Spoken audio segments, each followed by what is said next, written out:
মই মানে এতিয়া গাঁওবুঢ়াটো নাই, গাঁওবুঢ়া এটাহে এইটো ধৰি ফুৰিছে, এই পাইছিলো মই তাক এতিয়া। মই পাই এতিয়া কাৰ ঘৰত কি লষ্ট হ'ল নাম লিখি এখন লিষ্ট বনাও।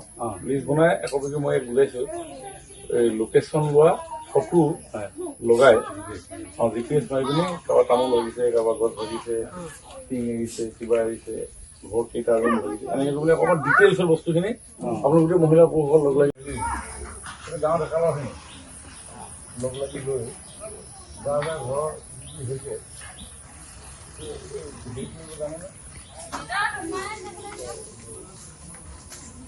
হেৰিটো কৰ্ডিনেটটো নাই, কোন জেগাত হৈছে সেইটো গাঁৱৰ যিটো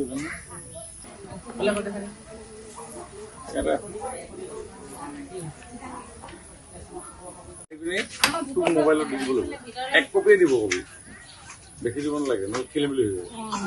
লিষ্টখন বনা প্ৰথম এতিয়া যাৰ যি হৈছে গোটেই মানে বহি লৈ বাগানৰ ভিতৰত এনেকৈ আমাৰ নিম গছ আছিলে, নিম গছখিনি মানে সম্পূৰ্ণ গোটেইখিনি উঘলি খাই গ'ল। সেইটো এতিয়া ধৰিবনে নহয় বাগান সেইটো নিম গছ ওপৰতে পৰি গ'ল।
যিকোনো খবৰৰ বাবে যোগাযোগ কৰক 7099017330 আৰু 7099017110 নম্বৰত।